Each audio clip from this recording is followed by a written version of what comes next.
Hello dear student, কেমন আছো? I hope প্রত্যেকে ভীষণ ভালো আছো। স্ক্রিনের ওপর একটা কোশ্চেন আছে, তাই না?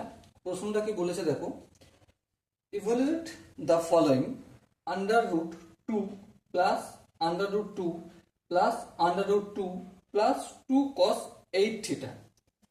তো এর চারটে অপশন আছে। অপশন এ আছে two cos theta, option B আছে two cos two theta, option C আছে সাইন টু থিটা, আর অপশন ডি আছে কস টু থিটা।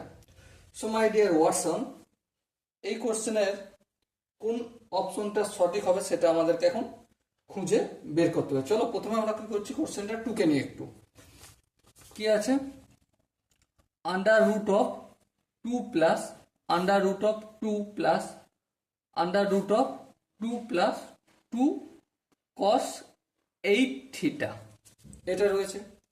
কিন্তু এই প্রশ্নটার আনসার করার আগে আমরা একটা কাজ করব। কি করব? কস টু থিটা এর ফর্মুলা লিখব। কস টু থিটা সমান কত? কস টু থিটা সমান two cos square theta minus one, এটা লিখলাম। বলো এখানটা কি কোনো অসুবিধা রয়েছে? আই হোপ অসুবিধা থাকার কথা না, কারণ এটা কস টু থিটার ফর্মুলাই লিখেছি। ওকে, সো এবার দেখো এই মাইনাস ওয়ানটা সমানের অপোজিট দিকে আনলে কি হয়ে যাবে, cos two theta plus one equal to two cos square theta. Okay, এবারে এই যে আইডেন্টিটিটা পেলাম, এই আইডেন্টিটিটাকে কাজে লাগিয়ে আমরা পুরো অঙ্কটা সলভ করব।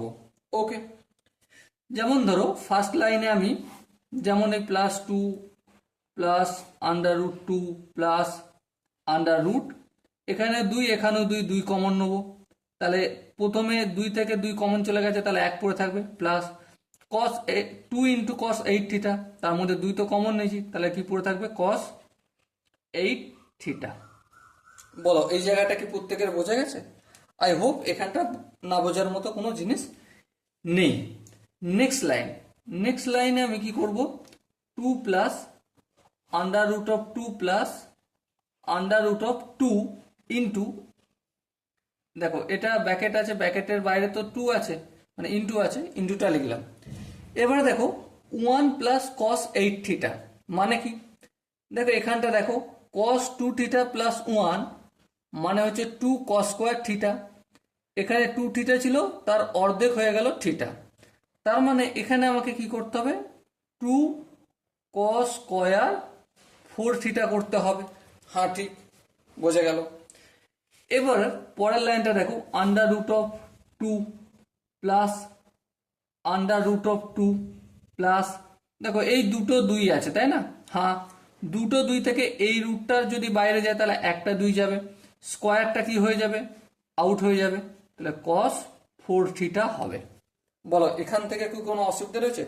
যদি অসুবিধা থাকে তাহলে চলো এখানটা আমি আর একবার এই পোর্শনটা দেখিয়ে দিই। কি আছে, under root of two into two cos square four theta, দেখো এই দুই একটা দুই বেরোবে, হ্যাঁ।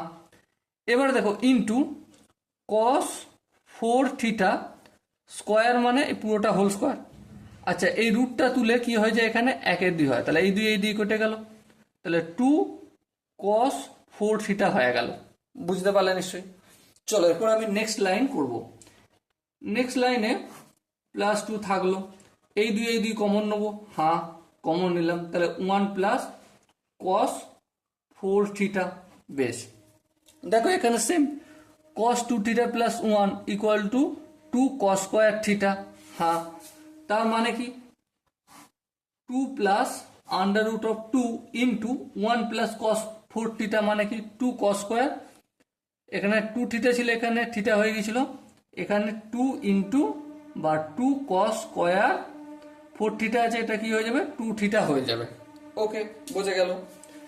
এরপর দেখো টু প্লাস এই দুই দুটো থেকে দুটো দুই থেকে একটা দুই বেরোবে, স্কোয়ার আর রুট ক্যান্সেল আউট হবে, তাহলে কস টু থিটা হলো। বেশ, এর পরের লাইনে দেখো এই দুই কমন নেবো, হ্যাঁ কমন নিলাম, তাহলে one plus cos two theta, আর ওয়ান প্লাস টু থিটা মানে কি, টু এই টুটা টু রইল, one plus cos two theta মানে টু কস স্কয়ার থিটা, হ্যাঁ ঠিক। তাহলে দেখো এখানে দুই, এই দুই, দুই বেরিয়ে আসলো রুটের বাইরে, স্কোয়ার আছে, স্কোয়ারটা উঠে যে কস থিটা হয়ে গেল। সো দেখো মাই ডিয়ার ওয়াটসন, এখানে যে চারটে অপশন ছিল তার মধ্যে কোন অপশনটা ঠিক হবে? Option A is the right option. So dear student, I hope এই কোশ্চেনের প্রতিটি কনসেপ্ট বোঝা গেছে। যদি কোনো কনসেপ্ট বুঝতে অসুবিধা থাকে, ডাউট থাকে বা কনফিউশন থাকে, তার জন্য তো কমেন্ট বক্স খোলা রইল। ওকে, সো ডিয়ার স্টুডেন্ট, দেখা হচ্ছে পরবর্তী সেশনে। ততক্ষণ পর্যন্ত ভালো থেকো, সুস্থ থেকো এবং জয় হিন্দ।